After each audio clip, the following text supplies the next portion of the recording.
Welcome back বন্ধুরা। আবারও ফিরে এলাম সুন্দর একটা মুভির গল্প নিয়ে। গল্পের শুরুতেই আমরা আমাদের হিরোইন এখানে ইয়ংকে দেখতে পাচ্ছি। জিয়ং হুন এখানে রাস্তা দিয়ে হেঁটে যাচ্ছিল। ওর সাথে একটা ছেলের দেখা হয় যে ওকে জানায় ও নাকি আগামী 6 ঘন্টার মধ্যে মরতে চলেছে। কিন্তু এরকম নিজের মৃত্যু সংবাদ শুনে কেউ কি করে রিল্যাক্স থাকে। তাই নিজের শিপিং এর ডিউটির মধ্যেও ও ফ্রাস্ট্রেটেড হয়ে থাকে। হাঁটতে চলতে বসতে চলতে একটাই কথা ভাবে যে কেন কেন আমি 6 ঘন্টার মধ্যে মারা যাব। এর পরের সিমে দেখি ও এখানে একটা পার্ট টাইম জব করতো। ওখানে ওর আঙ্কেল আসে যে কিনা একজন পুলিশ অফিসার। ওর আঙ্কেল ওকে বলে পরের বার আমি তোর জন্মদিনে তোকে একটা ভালো গিফট দেব। সেদিন ওর জন্মদিনও ছিল। এরপর ওর বেস্ট ফ্রেন্ডের সাথে প্ল্যান বানায় সিনেমা দেখতে যাবে বলে। আর যাওয়ার আগে শপিং মল থেকে একটা সুন্দর ফ্রকও কিনে নেয়। এরপর নিজে ওয়াশরুমে গিয়ে ভালো করে ফ্রেশ হয়ে কাঁধে ব্যাগ নিয়ে বেরিয়ে পড়ে। কিন্তু রাস্তায় হাঁটতে হাঁটতেও ফিল করে কেউ যেন ওর পেছন পেছন আসছে। এরপরও ওই পথ দিয়ে চলতে থাকে যেখান থেকে ওই ছেলেটির সাথে ওর প্রথমবারের জন্য দেখা হয়েছিল। প্রথম সিনে আমরা এই ছেলেটিকেই দেখতে পেয়েছিলাম। এরপর রাস্তায় মাঝখানে দাঁড়িয়ে পড়ে ও এখানে অন্যদিকে হাঁটতে যায়। আর তখনই ছেলেটা ওকে থামিয়ে বলে তুমি আগামী 6 ঘন্টার মধ্যে মারা যাবে। এই পরের সিনে ও ব্যাপারটা পাত্তা না দিয়ে ওর বান্ধবীর সাথে দেখা করতে চলে যায়। কিন্তু ওর বান্ধবীর তার বয়ফ্রেন্ডের সাথে ডেটিংয়ে যাওয়ার ছিল, তাই ও ফিরে আসছিল। এরপর একটা গাড়ি অ্যাক্সিডেন্ট হতে হতে জিয়ংউন বাঁচে। আর আমাদের গল্পের হিরো জুনো ওকে বাঁচায়। জুনো বলে তুমি এরকম ভাবে হাঁটছো কেন? আমি তোমাকে প্রমাণ দেব। তুমি কেন আমার কথা বিশ্বাস করতে চাইছো না? এটা শুনে জিয়ংউন বলে তুমি যে কথাটা বলছো স্বাভাবিকভাবেই বিশ্বাস হচ্ছে না। এরপর ছেলেটা নিজের হাতে ঘড়ি দেখিয়ে বলে তোমার হাতে আর 5 ঘন্টা 40 মিনিট মতন সময় আছে। এর পরের সিন আমরা একটা মিটিং রুমে দেখতে পাই যেখানে পুলিশের বড় বড় কর্তারা একটা খুন নিয়ে ইনভেস্টিগেট করছে যে কিভাবে একজন সিরিয়াল কিলার একজন মেয়েকে খুন করেছে। আর সেই গল্পের মূল সাসপেক্টকেও ওরা ধরে ফেলেছে, মানে সন্দেহ করছে। তার পরের সিনে আমরা আবারও দেখি জুনো আর জিয়ংউন দুজনে একটা রেস্টুরেন্টে খেতে গেছে।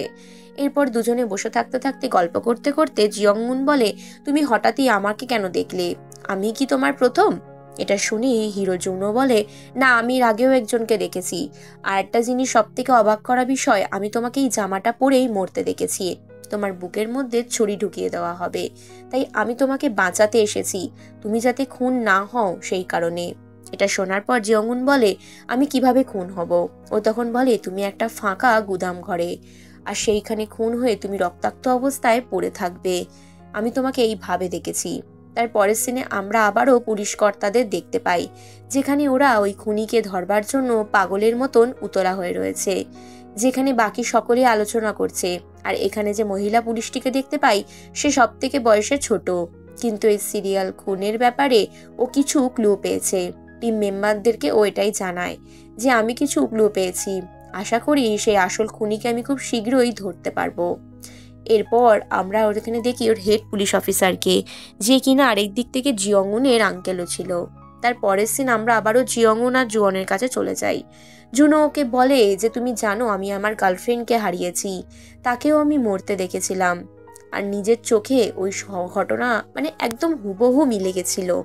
চলো আজকে তোমাকে সেই জায়গাটাই নিয়ে যাই যেখান থেকে তুমি খুন হওয়ার আশঙ্কা পাবে।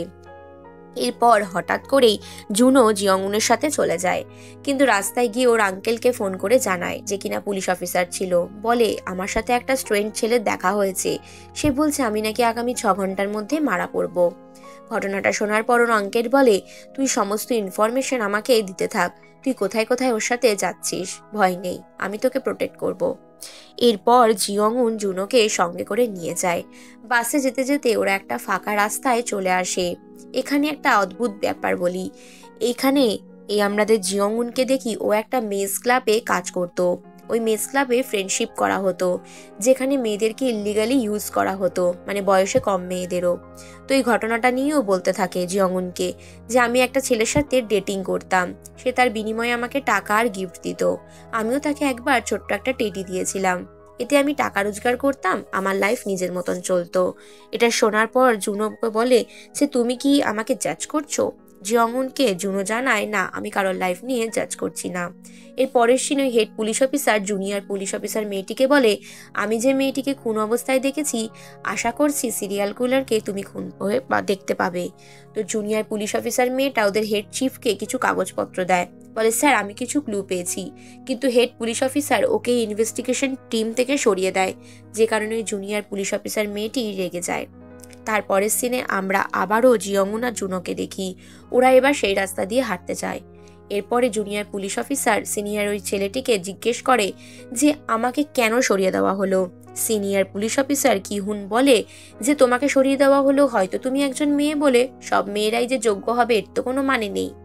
এর পরের সিনে আমরা দেখতে পাই ওই আঙ্কেল অর্থাৎ পুলিশ অফিসার কিহুন জিয়ংউনকে জিজ্ঞেস করছে। এই জিজ্ঞাসাবাদটা মেস ক্লাবে যাওয়া নিয়েছিল, যেহেতু বয়সে ছোট হওয়ার কারণে ও মেস ক্লাবে যাতায়াত করতো, তাই ওর আঙ্কেল বা কিহুন ওকে জিজ্ঞেস করে পুলিশ অফিসার যে তুই কেন ওখানে যাস। এরপর জিয়ংউন বলে আমি টাকার জন্য প্লাস একাকিত্ব ঘোচাবার জন্য গেছি, আমি হয়তো ভুল করেছি।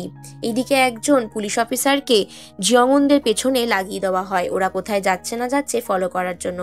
জিয়ংউন ওর সেই ফেক বয়ফ্রেন্ডটাকে খুঁজতে যায় যে বাড়িতেও থাকতো, কারণ হয়তো স্ট্রেঞ্জ ওই মানুষটা ওকে এইভাবে ভয় দেখাতে বা খুন করে করার ইচ্ছা করে থাকলেও থাকতে পারে। সমস্ত ঘটনাই এখানে কিহুন পুলিশ অফিসারের কাছে ওর পুলিশ অফিসার ওই ইনফরমেটটা জানাতে থাকে ফোনে। এরপর ছেলেটার ছবিও পাঠায়, যে ছেলেটি হচ্ছে জুনো, যে জুনো নাকি ওর গার্লফ্রেন্ডকে খুন করেছে আর ওই এসব ঘটনা ঘটাচ্ছে। এরপর সমস্ত ঘটনা কিহুন খতিয়ে দেখার চেষ্টা করে। হঠাৎ করেই এখানে জুনোর মাথায় কিছু ভিশন আসে, ও দেখতে পায় একজন বয়স্ক মহিলা বিছানার উপর শুয়ে রয়েছে। এরপর এই কথাটা ও জিয়ংউনকে বলে। জিয়ংউন বলে, হ্যাঁ আমার ঠাকুমা অসুস্থ, কিন্তু তুমি এরকমটা কি করে দেখলে? এরপর ওরা হাসপাতালে এসেছিল, আর এরপর ওর কাছে একটা ফোন আসে, এই ছেলেটি হচ্ছে ঐশ্বর ফেক বয়ফ্রেন্ড। জিয়ংউনকে দেখতে পেয়ে বলে আমার আসল নাম এইটা, আর ওই ছেলেটাও নিজের আসল পরিচয় দেয়, কারণ যেহেতু মেস ক্লাবের সবাই মস্তি করতে যেত তাই কেউ কারোর আসল পরিচয় দিত না। এরপর একে অপরের কাছে নিজেদের দেওয়া গিফটগুলো ফিরিয়ে দিয়ে ওরা একে অপরকে সারা জীবনের জন্য বাই বলে। জিয়ংউন ওখানে বাই বলে এসে বলে আমাকে পারলে মাফ করে দিয়েন, আমি আপনার সাথে নাটক করেছি। এরপর জিয়ংউন আর জুনো দুজনে গাড়ি করে ফেরে, ওরা আবারও নিজেদের গন্তব্যস্থল খুঁজে নেয় যেখানে ও খুন হতে চলেছে সেইখানে। প্রথমে ওরা রেস্টুরেন্টে গিয়ে কিছু খাওয়া দাওয়া করে, এরপর সমস্ত ঘটনা একে অপরকে বলে। জুনো বলে, হ্যাঁ আমি আমার গার্লফ্রেন্ডকে হারিয়েছি, আমি যাকে স্বপ্নে দেখেছিলাম তাকে আমি বাঁচাতে পারিনি, হাতে আমাদের আর মাত্র 2.5 ঘন্টা সময় আছে। এদিকে আমরা দেখি এখানে জুনোকে সাসপেক্ট হিসেবে ধরা হচ্ছে, যেহেতু ওর এক্স গার্লফ্রেন্ড খুন হয়েছিল সেই কারণে ধরা হচ্ছে ওই তাকে মেরেছে। এদিকে এই ব্যাপারটা জিয়ংউন জানে না। জিয়ংউন একটা জায়গায় যায়, আর এদিকে junior police officer senior police officer কিহুনকে বলে এই ছেলে মেয়েটা এরা কি আদৌ খুন করেছে? আর আমাদের চিফ অফিসার যে সে ওই মেস ক্লাবে যেত, সে ওখানকার মেম্বার, তুমি কি সব সত্যিটা জানতে? কিহুন বলে হ্যাঁ জানতাম, কিন্তু এটা মেজর কিছু প্রবলেমের কিছু নেই, এটার সাথে খুন হওয়ার কি সম্পর্ক? তখনই জুনিয়র পুলিশ অফিসার মেয়েটি বলে জানি না, কোনো একটা ক্লু তো নিশ্চয়ই আছে। এরপর সিনিয়র পুলিশ অফিসারের কাছে কিহুন এসে সবটা বলে যে জুনিয়র পুলিশ অফিসার মেয়েটি আপনার ব্যাপারে এইগুলো বলছিল।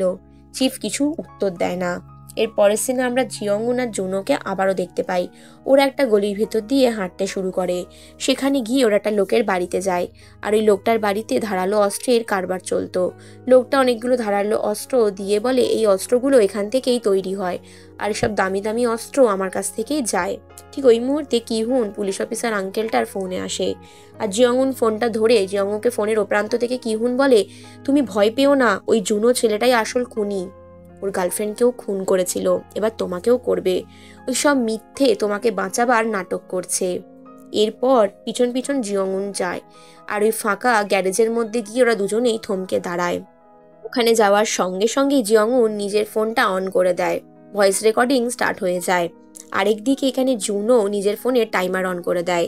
এদিকে পুলিশ অফিসার কিহুন নিজের ভাইজিকে বাঁচাবার জন্য ছুটে পালায়, নিজের না হলেও আঙ্কেল তো বটে। এদিকে পুলিশ অফিসার কিহুনের ব্যাপারে কিছু একটা কথা চিফকে এসে এই জুনিয়র পুলিশ অফিসার মেয়েটি জানায়। তো কিহুনকে ফলো করার জন্য বাকি পুলিশ অফিসারকে বলে যে কোথায় যাচ্ছে দেখো, হাতে আর মাত্র 11 মিনিট বেঁচে।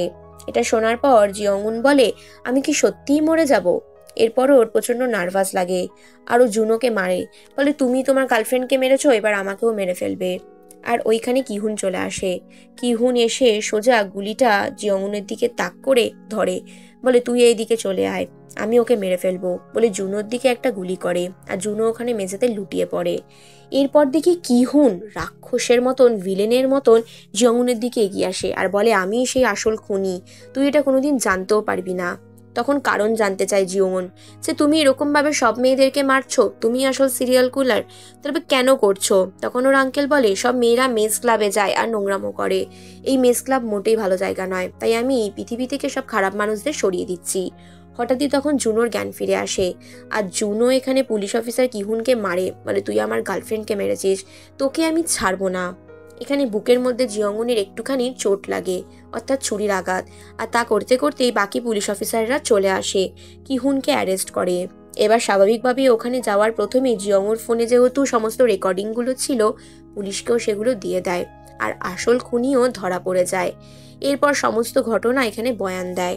আর সেদিন জিয়ংউন জুনোর কাছে ক্ষমা চেয়ে নেয়, যে প্রথমে আমি তোমাকে বিশ্বাস করিনি, তার জন্য মাফ করে দিও, এবার আমি তোমায় বিশ্বাস করছি। এরপর দুজনের মধ্যে ভালো একটা বন্ধুত্বপূর্ণ সম্পর্ক তৈরি হয়ে যায়।